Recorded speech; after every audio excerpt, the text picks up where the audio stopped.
तर राज्यामध्ये नवरात्र उत्सव मोठ्या भक्तिभावामध्ये सुरू असताना शिवजन्मभूमी असणाऱ्या किल्ले शिवनेरीवरील शिवाई मातेचा नवरात्र महोत्सव मोठ्या उत्साहात साजरा होतोय।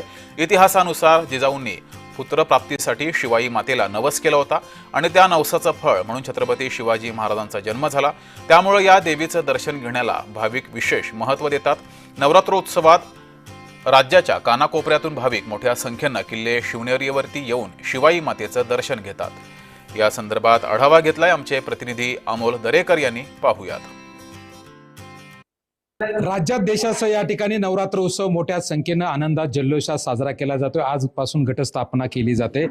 ज्या शिवनेरी किल्ल्याच्या शिवजन्मभूमीमध्ये ज्या मातेचा आशीर्वाद घेत जिजाऊंना शिवछत्रपती खरं तर पुत्रप्राप्ती झाली अशा या शिवाई मातेच्या मंदिरात आपण आहे।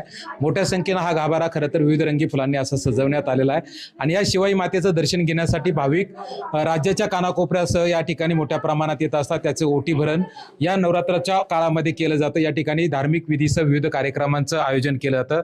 आपल्यासोबत या ठिकाणी येथील पुजारी आहे। काय सांगाल खरं तर कसा हा नवरात्र उत्सव साजरा केला जातो? इथे 9 दिवस घटस्थापना आता सकाळी झालेली आहे। गावात कुसूर गावातून पालखीचं पूजन करून पालखी गडावरती येत आहे आता। तर ह्या ठिकाणी 9 दिवस कीर्तन भजन असे कार्यक्रम केले जातात। तर आता पालखी 3-3:30 वाजेपर्यंत मंदिरात पोहोचेल। तिथून पुढे नियमाचे भजन वगैरे चालू होईल।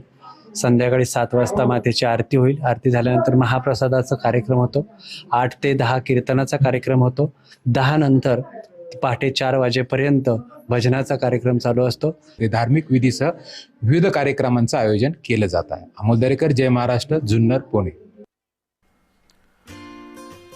तर किल्ले शिवनेरीवरती ही प्रचंड गर्दी आहे। शिवाई मंदिरामध्ये ओटी भरण्यासाठी मोठ्या संख्येने महिलांनी गर्दी केलेली आहे। अनेक भाविक या ठिकाणी दर्शनासाठी येत आहेत। नवरात्र उत्सवामध्ये या मंदिरात प्रचंड गर्दी ही भाविकांची होत असते। शिवजन्मभूमी किल्ले शिवनेरीवर नवरात्र उत्सवाचा उत्साह हा बघायला मिळतोय। प्रचंड गर्दी या किल्ल्यावरती झालेली आहे। अनेक भाविक देवीचं दर्शन घेण्यासाठी आता पुढचे 9-10 दिवस प्रचंड गर्दी या ठिकाणी करणार आहेत। दरम्यान या ठिकाणी मंदिराला आकर्षक सजावट करण्यात आली आहे।